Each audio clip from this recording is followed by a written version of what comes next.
رسوله الكريم أما بعد فيا أيها المسلمون قال الله تعالى في كلامه المجيد أعوذ بالله من الشيطان الرجيم بسم الله الرحمن الرحيم اقترب للناس حسابهم وهم في غفلة معرضون قال الله تعالى في كلامه المجيد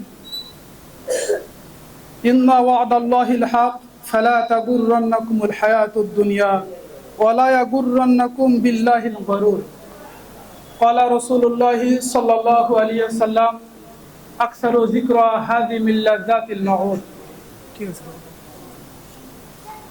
সম্মানিত উপস্থিতি, প্রশংসা আল্লাহর জন্য যিনি আমাদেরকে এখনো সুযোগ দিয়েছেন তার দরবারে পরিপূর্ণ আত্মসমর্পণ করার সুযোগ দিয়েছেন, যিনি এখনো পর্যন্ত আমাদের জীবনের গুনাহ খাতাগুলো মাফ করার সুযোগ, আমাদের জীবনের ভুল ত্রুটিগুলো থেকে বার হয়ে আসার সুযোগ দিয়েছেন। তার দরবারে আমরা শুকরিয়া আদায় করি, সকলে বলি আলহামদুলিল্লাহ। দরুদ ও সালাম বর্ষিত হোক সেই প্রিয় রাসূলের প্রতি, যিনি তার উম্মাহকে বারবার বিভিন্ন অ্যাঙ্গেল থেকে বিভিন্ন পন্থায় মানুষের প্রকৃত সফলতার দিকে ঠেলে দিয়েছেন। বিভিন্ন সময় বিভিন্ন কায়দায় তিনি বারবার তার উম্মাহকে প্রকৃত সফলতার জীবন সম্পর্কে সতর্ক করেছেন। তো সম্মানিত হাজিরিন, আমরা কম বেশি প্রত্যেকে এখানে কোরআন ও হাদিসের আলোকে একজন মুমিনের কিভাবে চলা উচিত, কিভাবে চললে সে সফলতা পাবে, এ ব্যাপারে আল্লাহর দয়ায় আমরা কম বেশি সকলেই জানি।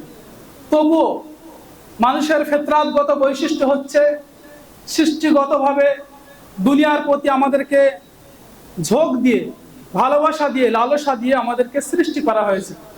এরপর আল্লাহ সুবহানাহু ওয়া তাআলা তার হুকুম হাকাম আমাদের জানিয়েছেন যাতে করে আমরা আমাদের ব্যক্তিগত উদ্যোগে আল্লাহ সুবহানাহু ওয়া তাআলার দয়ার মাধ্যম দিয়ে আমাদের সেই লালসা দুনিয়ামুখী চেতনা থেকে ফিরে আখিরাতমুখী জীবন যাপন করি এবং তারপর তার দয়ার জান্নাতে যেতে পারি।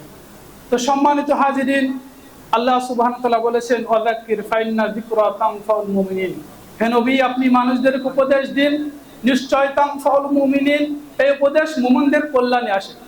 সুতরাং আমরাও আল্লাহ সুবহানাহু ওয়া তাআলার দয়ায় হয়তোবা কিছু কথা আমরা শুনবো এবং একই কথা, যে কথাগুলো আমরা হয়তো পূর্বেও বহুবার শুনেছি, এই শোনার কারণে যাতে করে আমাদের ঈমানটা বাড়ে, যাতে করে দুনিয়ার অনেক ফিতনা, অতিরিক্ত লালসা, দুনিয়াবী ব্যস্ততা থেকে ফিরে এসে আমরা আল্লাহ সুবহানাহু ওয়া তাআলার দেওয়া আদেশ ও নিষেধ অনুযায়ী নিজেদের জীবনগুলো যাতে করে সাজাতে পারি।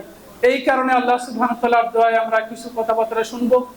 তো তার পূর্বেই আমি আপনি একটু মানসিকভাবে প্রস্তুতি গ্রহণ করি যে আজ আমরা অনেক কাজ ব্যতি রেখে সাদ্দাম ভাইয়ের এই মাদ্রাসায় আমরা উপস্থিত হয়েছি।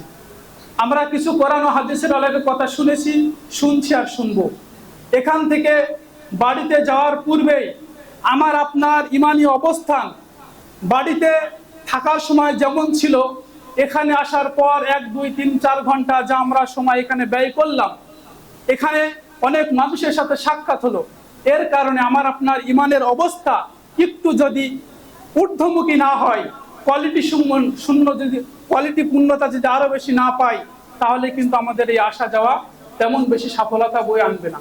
সুতরাং শোনার চাইতে বেশি বেশি আমাদের বলার চাইতে ফিকিরের বড় প্রয়োজন।